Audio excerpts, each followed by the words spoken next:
आज हम लोग सॉल्व करने वाले हैं क्लास 10 का चैप्टर 10 है ट्रिग्नोमेट्रिकल रेशियो, उसका एक्सरसाइज 10 का 29 नंबर, जो कि बोल रहा है in a triangle A B C angle B equal to 90 degree and 10 A equal to 1/√3।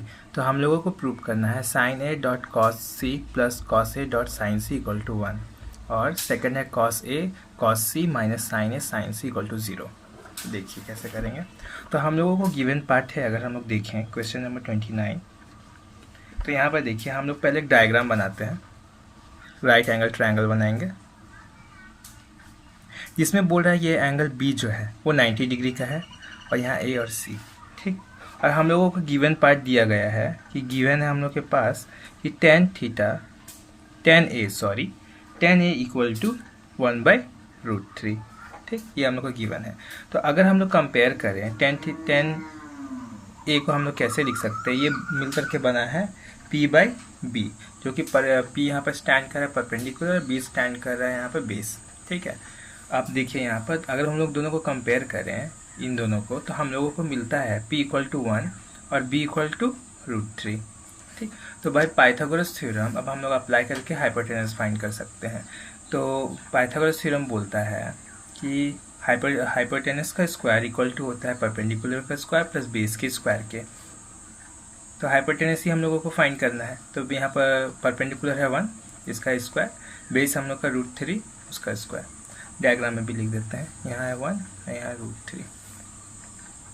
तो अब देखिए 1 प्लस √3 को हम लोग कैसे लिखते हैं, स्क्वायरिंग मतलब हो रहा है कि √3 इंटू √3, और जब भी ऐसा √3 को मल्टीप्लाई करते हैं तो जस्ट अंदर का पार्ट जो है वही रहता है, जो कि नंबर जो है 3 और रूट हट जाता है, तो यहाँ पर 3 हुआ इक्वल टू 4। तो अगर हम लोग सिर्फ h का वैल्यू फाइंड करें तो √4, जो कि हम लोग लिख सकते हैं 2। तो देयरफॉर हमको मिल गया h इक्वल टू 2। तो हम लोगों को यहाँ पर परपेंडिकुलर मिल गया, हम लोगों के पास बेस है और यहाँ पर हाइपोटेनस भी हम लोगों को मिल चुका है। तो अब देखिए यहाँ पर हम लिख देते हैं, अब डायग्राम के अकॉर्डिंग क्वेश्चन में बोला गया है कि LHS में बोल रहा है कि नंबर 1 कि साइन ए कॉस सी प्लस कॉस ए साइन सी, ठीक है। इसे हम लोगों को 1 प्रूव करना है। तो देखिए यहाँ पर क्या हो सकता है, अगर हम लोग डायग्राम देखें तो साइन ए मतलब ये इस एंगल से डील कर रहे हैं हम लोग, ठीक है, ये वाले एंगल से डील कर रहे हैं। तो ये वाला एंगल हुआ, तो देखिए इसके इस एंगल के अकॉर्डिंग हम लोग देखें ट्रायंगल में, तो ये हो गया बेस, ये हो गया परपेंडिकुलर, ये हो गया हाइपोटेनस एंगल ए के अकॉर्डिंग। तो एंगल ए यहाँ पर साइन ए है। साइन ए क्या होता है, अगर पंडित बद्री प्रसाद हर बोल वाले कॉन्सेप्ट से देखें तो P/H ही होता है साइन। तो P/H है तो मतलब परपेंडिकुलर बाय बेस, तो एंगल ए के अकॉर्डिंग ये हो गया परपेंडिकुलर, ये हो गया बेस, तो उसे हम लिख देते हैं। तो यहाँ पर हो गया परपेंडिकुलर BC और मतलब कि हाइपोटेनस यहाँ पर देख रहे हैं क्या है AC, ठीक, इनटू कॉस। देखिए कॉस सी, अब देखिए हम लोग का एंगल चेंज हो चुका है, ये एंगल ए से हम लोग अब डील नहीं कर सकते, ये हम लोग को डील करवा रहा है एंगल सी से। तो ये रहा एंगल सी।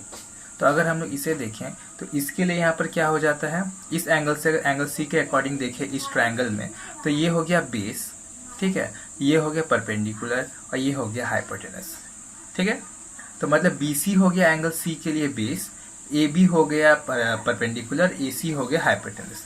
तो कॉस को क्या लिख सकते हैं, B/H मतलब बेस बाय हाइपोटेनस। तो बेस एंगल सी के अकॉर्डिंग हो गया BC और हाइपोटेनस हो गया AC, ठीक। सिमिलर पार्ट हम लोग देख रहे हैं कॉस ए का। तो देखिए कॉस ए जो है यहाँ पर फिर एंगल ए से डील कर रहे हैं, तो कॉस, तो एंगल कॉस क्या बोलता है, बेस बाय हाइपोटेनस। तो बेस यहाँ पर क्या हो गया AB, यहाँ देख रहे हैं AB हो गया बेस, और हाइपोटेनस हम लोगों को क्या मिल गया AC। अब साइन सी, फिर एंगल सी से डील कर रहे हैं तो उसके अकॉर्डिंग हम लोग देखेंगे।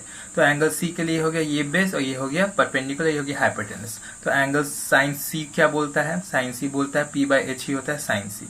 तो यहाँ पर हो गया PAB और H हो गया AC, AB/AC। तो देखिए अगर अब उसके बाद वैल्यू अगर पुट करें हम लोग, तो मतलब BC हम लोग के पास क्या है 1, AC हम लोग के पास है 2, BC हम लोग के पास है 1 और AC हम लोग के पास है 2, प्लस AB है √3 और हम लोग के पास AC है 2, AB है √3, AC है 2। अगर इसको सॉल्व करते 1/4 प्लस यहाँ अगर देखें फिर से ये कॉन्सेप्ट √3 इंटू √3 बताए थे, तो इन दोनों का मल्टीप्लाई जस्ट 3 और नीचे में हम लोग देखने के लिए मिलेगा 4। तो अगर हम लोग इसको अप्लाई करें यहाँ ही लिख देते हैं, तो ये होगा LCM होगा 4, 1 + 3, इसको हम लोग लिख सकते हैं 4/4 इक्वल टू कैंसिल आउट हो जाएगा 1। तो इसे ही हम लोग को प्रूव करना था, तो LHS equal to RHS prove. अब सेकंड नंबर क्वेश्चन में देख सकते हैं हम लोग को क्या बोला है। सेकंड में बोल रहा है LHS में गिवन है कि sine cos C minus sine A sine C, इसे हम लोगों को 0 प्रूव करना है। तो देखिए अब cos A से हम लोग डील कर रहे हैं, ठीक है। तो ये वाला पार्ट डायग्राम में देखेंगे तो ये हो गया बेस, ये हो गया परपेंडिकुलर, ये हो गया हाइपोटेनस एंगल A के लिए। तो cos क्या होता है, B/H होता है। तो यहाँ पर बेस बाय हाइपोटेनस होगा, तो बेस हो गया AB और यहाँ पर हाइपोटेनस हो गया AC एंगल A के लिए, ठीक है। अब एंगल C हम लोग देखते हैं, एंगल C के लिए क्या है, ये बेस हो गया, ये परपेंडिकुलर हो गया, ये हाइपोटेनस हो गया। तो एंगल C के लिए बेस हो गया BC और यहाँ पर एंगल हो गया AC minus sine A, angle A से डील करेंगे परपेंडिकुलर बाय हाइपोटेनस। तो यहाँ पर देखिए परपेंडिकुलर हो गया BC और हाइपोटेनस हो गया AC into sine C, angle C से डील करेंगे परपेंडिकुलर हो गया AB और हाइपोटेनस हो गया AC, तो AB/AC, ठीक। अब वैल्यू सारा चीज़ हम लोग रख देते हैं, हम लोग को सारा वैल्यू पता है।